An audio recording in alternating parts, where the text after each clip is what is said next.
Some men buy Teslas when the marriage gets rocky. I check credit card bills. Less fun, more revealing. My name is Grant Halston, and I'm about to tell you how I discovered my wife was screwing my life over in ways that would make a tax audit look like foreplay. It started on a Tuesday morning in October, the kind of Boston day where the leaves are fading beautifully and everything else is just fading. I was sitting in my home office, reviewing quarterly reports for my consulting firm when Elise walked in wearing a dress that cost more than most people's car payments. "I'm having dinner with Cory tonight," she announced, not looking up from her phone. "Don't wait up." Cory Lane, her old college friend, the kind of old college friend who had somehow materialized in our lives 6 months ago like a bad rash that kept spreading. Private equity, inherited money, the sort of guy who wore boat shoes in winter and called everyone sport. "Another inspiration dinner?" I asked, not bothering to hide the sarcasm. Elise finally looked at me, her green eyes flashing with that particular brand of irritation reserved for husbands who ask inconvenient questions. "It's networking, Grant. Some of us still care about advancing our careers." Right. Because her graphic design studio was really going to benefit from hanging out with a guy whose idea of creativity was choosing between his third and fourth vacation home. She left in a cloud of expensive perfume and entitlement, and I went back to my spreadsheets. But something was nagging at me, the same instinct that helped me catch discrepancies in corporate tax filings, numbers that didn't add up, stories that had holes. I called my assistant, Miriam. "Miriam, do me a favor. Check our shared credit card statements from the last 3 months. Look for anything unusual." "Define unusual," she said. Miriam was 32, sharp as a scalpel, and had the kind of dry wit that made our office bearable. "Hotel charges I don't remember. Restaurant bills that seem too high for one person. You know, the kind of stuff that makes a husband wonder if he's married to a magician or just the punchline to a very expensive joke." There was a pause. "Grant, are you sure you want me to—" "I'm sure." 20 minutes later, she called back. "You're not going to like this. Try me. Boutique hotel in Back Bay, charged 3 times in the last month. Always on nights when you were out of town for client meetings. Restaurant bills for 2 at places that don't exactly scream business dinner." "And Grant?" "Yeah?"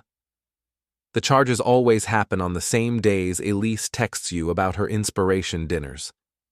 I sat back in my chair, feeling something cold settle in my stomach. "Send me everything." The evidence was laid out like a tax return from hell.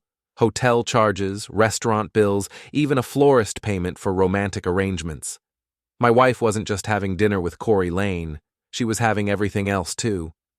But here's the thing about being a consultant. You learn to dig deeper. You don't just find the problem, you find the whole ugly truth. So I did what any reasonable husband would do. I checked our shared location history. That's when things got interesting. According to her phone, Elise was currently at Romano's, an upscale lounge in the Back Bay. According to the same app, so was Miriam. And according to a quick social media search, so was Cory Lane, who had just posted a photo of his martini with the location tagged. I called Miriam. "Where are you right now?" "At Romano's." "Grant, I can explain." "Are you with my wife and Cory Lane?" Another pause. "It's complicated." "Uncomplicated." "I've been seeing Cory for 2 months. I didn't know about Elise until last week. When I found out, I wanted to tell you, but..." "But what?" "But I wanted to see how far they'd take it first. Grant, your wife isn't just cheating on you. She's been bragging about it. To me, to her friends, to anyone who'll listen. She thinks you're too boring and predictable to ever figure it out." The cold feeling in my stomach turned into something else. Something harder and more focused. "Miriam, I need you to do something for me. Anything. Call Alicia Lane. Tell her exactly where her husband is and who he's with. Then stay put. I'm coming down there." "What are you going to do?" "I'm going to give my wife the excitement she's been looking for." I hung up and called Cory's wife. Alicia Lane was the kind of woman who could freeze champagne with a look and had the social connections to destroy reputations before dessert was served. "Mrs. Lane, this is Grant Halston. I think your husband and my wife are having dinner. Care to join me for dessert?" There was a long silence. Then, "I'll meet you at Romano's in 20 minutes. And Mr. Halston, bring evidence." I printed out 3 months of credit card statements, hotel receipts, and location data. Then I got dressed. Not in my usual consultant casual, but in my best suit, the one I wore to high-stakes client meetings when I needed to project authority. If Elise wanted drama, I was about to give her a performance she'd never forget. Romano's was the kind of place where the lighting was dim, the drinks were overpriced, and the clientele consisted mostly of people who were either closing deals or opening marriages. I spotted Elise immediately. She was sitting in a corner booth, laughing at something Cory was saying, her hand resting on his arm in a way that left no doubt about the nature of their business dinner.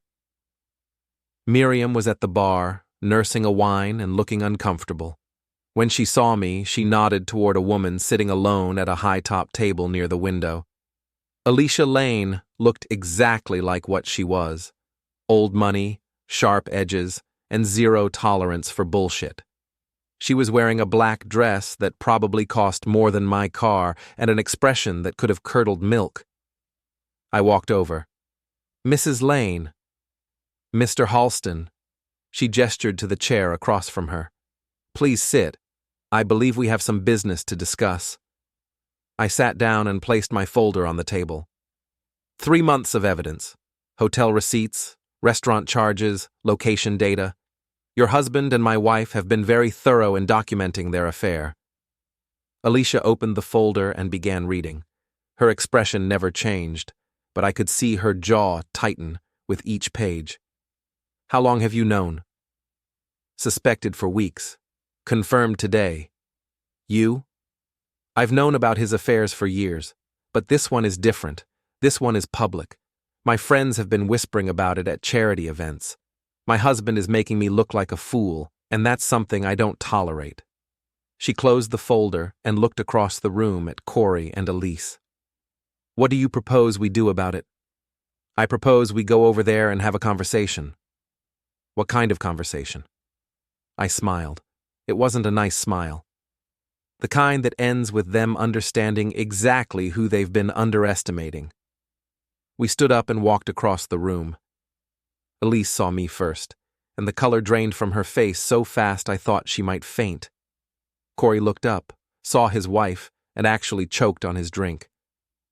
"Well, well," I said, loud enough for the nearby tables to hear. "Look what we have here.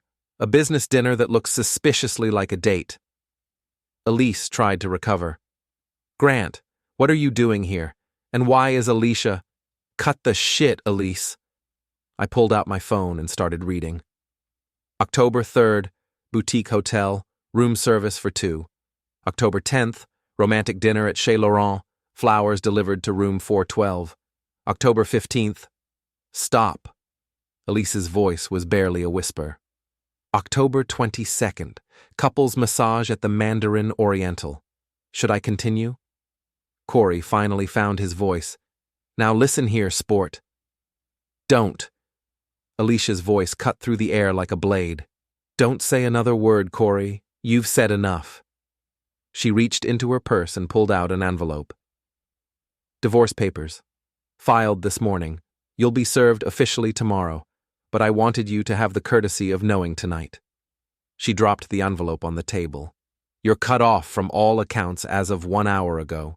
Your car will be repossessed tomorrow morning. Your belongings will be on the lawn by Thursday." Cory's face went from pale to red to purple. "You can't do this. I have rights." "You have nothing." Alicia's smile was arctic. "Nothing that a good lawyer and a prenup can't take away." I turned to Elise. "Your turn, sweetheart." I pulled out my own folder and started laying photos on the table, screenshots of text messages, location data, credit card receipts. 3 months of evidence, every hotel, every dinner, every lie. Elise tried to grab the photos. "Where did you get these? You can't." "I can, and I did. You see, Elise, you forgot something important." I'm a consultant. I'm very good at finding things that don't add up. The restaurant had gone quiet around us. Other diners were pretending not to stare while obviously listening to every word. But here's the best part, I continued. Your biggest client is sitting right over there. I nodded toward a table near the window where Harold DeWitt, owner of the largest advertising firm in Boston and Elise's most important client, was having dinner with his wife. Elise followed my gaze and went even paler. Grant, please. Mr. DeWitt, I called out. Harold, come over here. I want to show you something interesting about your graphic designer. DeWitt, a man in his 60s with old-school values and a hatred of dishonesty, walked over with a curious expression. Grant, what's all this about? I handed him one of the photos. It showed Elise and Cory in a very compromising position outside the boutique hotel. Elise has been using your company credit card to fund her affair. Hotel rooms, dinners, gifts, all charged to business expenses. DeWitt's expression darkened as he looked at the evidence. Is this true, Elise? Elise couldn't speak. She just sat there, trapped between her husband, her lover's wife, and her biggest client. I'm afraid our business relationship is terminated, effective immediately, DeWitt said. I'll expect full restitution for any personal expenses charged to my accounts. He walked back to his table, shaking his head.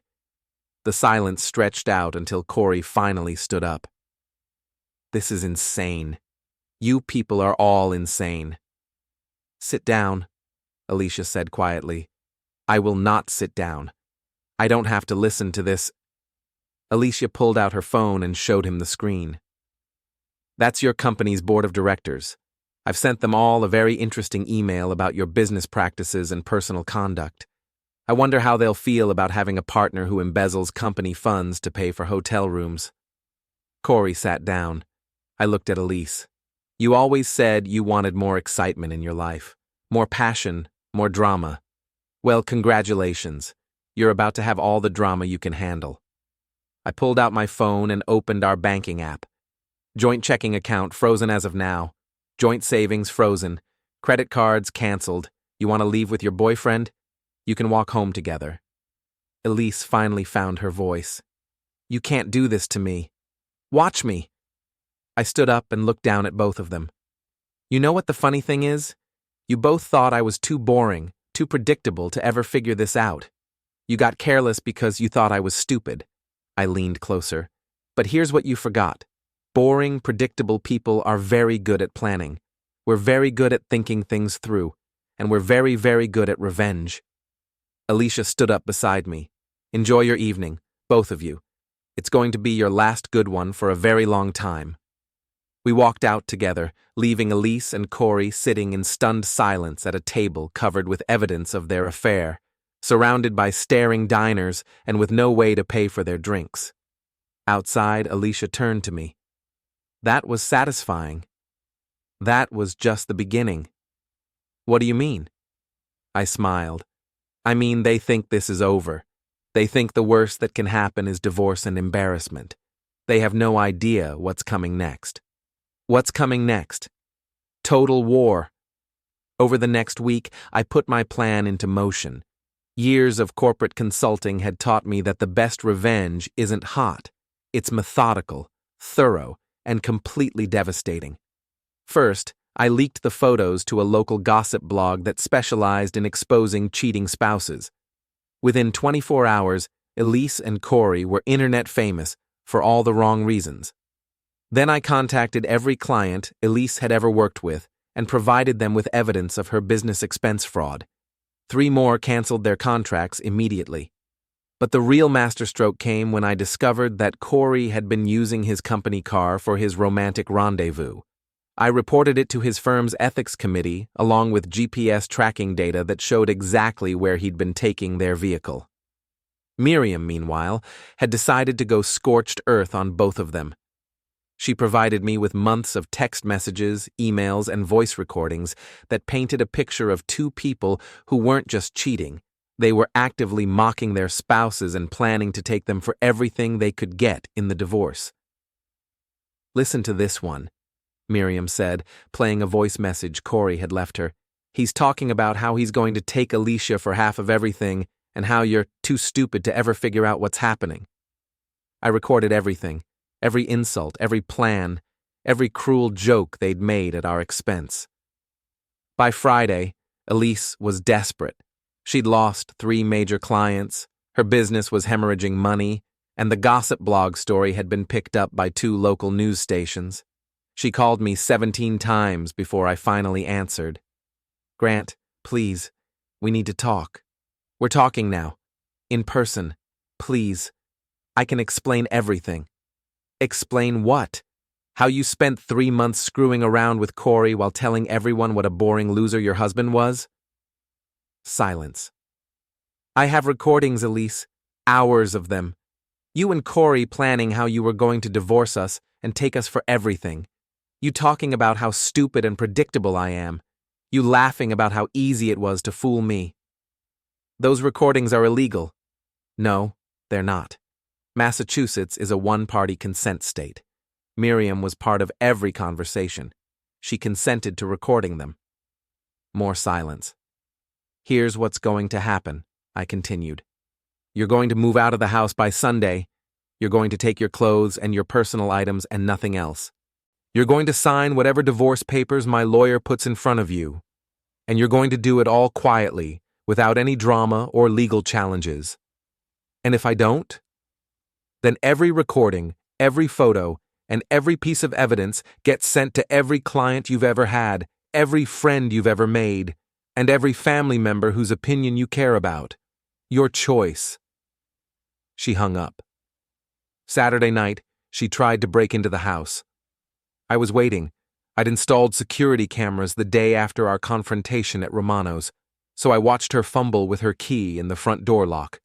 When she realized I'd changed the locks, she tried the back door, then the basement. Finally, she picked up a rock and threw it at the kitchen window. That's when I opened the front door. Looking for something? She spun around, rock still in her hand. This is my house too. Was, past tense, check your email, you've been served. I held up my phone, which had been recording everything. Breaking and entering, attempted burglary, destruction of property. Should I call the police? Or do you want to explain to the divorce judge why you're committing felonies? She dropped the rock. Your stuff is in the garage. Clothes, shoes, personal items. Everything else stays. You can't do this. I already did. You wanted excitement, Elise. You wanted passion and drama and all the things you said our boring marriage was missing. Well, congratulations. You're living in a soap opera now. She started crying. Not the pretty, delicate tears she used when she wanted something, but ugly, desperate sobs. Please, Grant. I made a mistake. I know I screwed up, but we can fix this. We can go to counseling. We can... No. Please. You didn't make a mistake, Elise. You made a choice. You chose to cheat.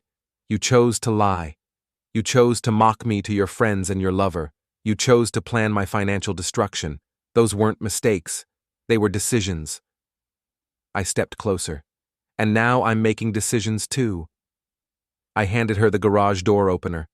You have 1 hour. Take your stuff and go. If you're not gone by then, I'm calling the police. She took the opener with shaking hands. Where am I supposed to go? I don't know. Call Cory. Oh, wait, you can't. Alicia had his phone disconnected, and his credit cards, and his car repossessed. I smiled. Looks like you're both about to learn what the real world feels like.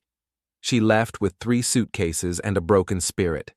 I watched her load everything into a taxi and disappear into the night. But I wasn't done. Not even close. The following Monday, I implemented the final phase of my plan. I'd been saving the best for last. Harold DeWitt called me that morning. Grant, I have a proposition for you. I'm listening. I need a new financial consultant for my firm, someone I can trust, someone with integrity. Interested?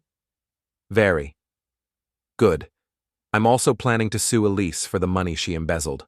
I'll need someone to go through all the records and document exactly how much she stole. Think you can handle that? It would be my pleasure.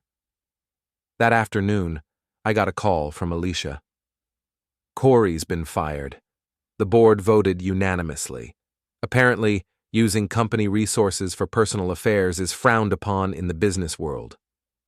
Shocking. He's also being investigated by the SEC. It seems some of his investment practices were questionable. Amazing what comes to light when people start digging.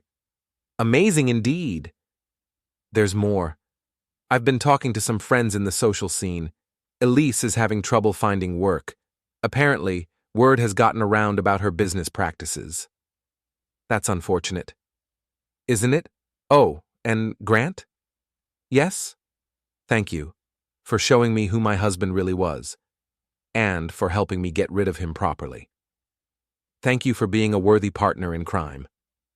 The final confrontation came 3 weeks later, at DeWitt's annual corporate gala. It was the social event of the season, attended by everyone who mattered in Boston's business community. I was there as DeWitt's guest and new consultant, wearing my best tuxedo and feeling better than I had in years. The investigation into Elise's embezzlement had been thorough and damaging. She owed DeWitt's company over $50,000 and faced potential criminal charges. I was talking to a potential new client when Miriam appeared at my elbow. Grant, we have a problem. What kind of problem? The kind where your ex-wife and her boyfriend just crashed the party and they're both drunk and angry. I looked across the ballroom and saw them. Elise in a dress that had seen better days. Cory in an ill-fitting suit that screamed, "Discount rack." They were making their way through the crowd, drawing stares and whispers. What do you think they want? Miriam asked. Revenge, or attention, or both? What do you want to do? I smiled. I want to give them exactly what they came for. I walked over to the DJ booth and had a quiet word with the operator. Then I found DeWitt and explained the situation. Let them come, he said. I've been looking forward to meeting the woman who tried to steal from me. Elise spotted me first. She marched across the dance floor with Cory stumbling behind her, drawing the attention of every guest in the ballroom. There he is, she shouted, loud enough for everyone to hear. The man who destroyed our lives.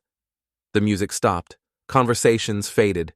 Every eye in the room turned toward us. Grant Halston, Elise continued, swaying slightly. The boring, vindictive little man who can't handle the fact that his wife found someone better. I stood perfectly still, letting her make her scene. He's a liar, she screamed. He's manipulative and cruel, and he set us up. He destroyed my business, he ruined Cory's career, and he did it all because he couldn't handle losing. The crowd was silent, watching the show. Cory finally found his voice. You want to know what kind of man Grant Halston really is? He's the kind who spies on his wife, who records private conversations, who uses dirty tricks to destroy innocent people. I looked around the room at the assembled crowd of Boston's business elite. Then I nodded to the DJ. The ballroom's massive screens lit up with a slideshow I'd prepared just for this moment. Photos of Elise and Cory at hotels, restaurants, and romantic getaways. Screenshots of text messages where they mocked their spouses and planned their financial destruction. Audio recordings of them laughing about how stupid and gullible we were. The crowd gasped as they saw and heard everything. Every cruel joke, every calculated betrayal, every moment of casual cruelty. Ladies and gentlemen, I said, my voice carrying clearly through the silent ballroom. I'd like you to meet my ex-wife Elise and her boyfriend Cory. As you can see and hear, they're the real victims in this situation. The screens continued to cycle through months of evidence. Hotel receipts charged to business accounts, romantic dinners paid for with embezzled funds, and most damning of all, recordings of them planning to take their stupid spouses for everything they're worth. Elise tried to run, but the crowd had formed a circle around us. There was nowhere to go. You see, I continued, they're right about one thing. I am boring and predictable. I'm the kind of man who pays his bills on time, honors his commitments, and treats people with respect. Apparently, that makes me a loser. I gestured to the screens. But being boring and predictable has its advantages. Boring people are thorough. We document things, we plan ahead, and when someone tries to destroy us, we fight back with facts instead of tantrums. Cory tried to charge me, but DeWitt's security team was ready. They grabbed him before he could take 2 steps. "Escort these people out," DeWitt said loudly, "and make sure they understand they're not welcome at any future events."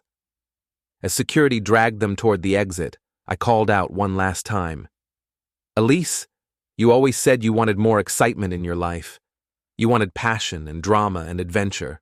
Well, congratulations. You got everything you asked for." The ballroom erupted in applause as they were removed. I stood in the center of it all, surrounded by Boston's business elite, vindicated and victorious. Alicia appeared beside me, elegant in a silver gown. "That was beautifully done. Thank you for your help.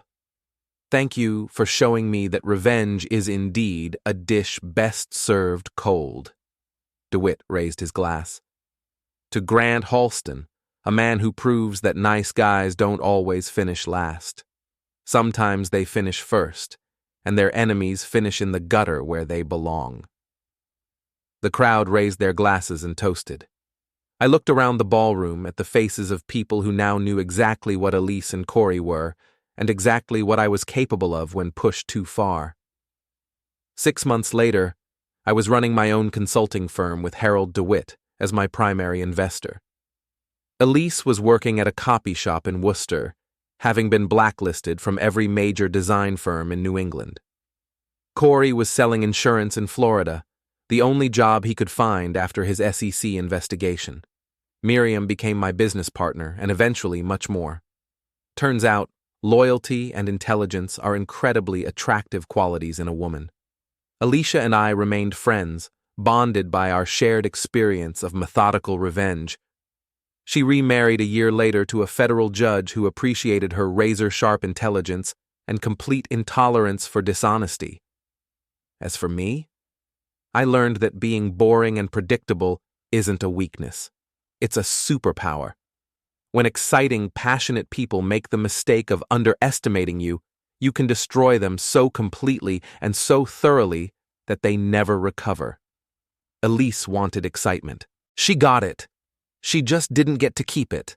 And that, as they say, is what happens when you mistake kindness for weakness and boring for stupid.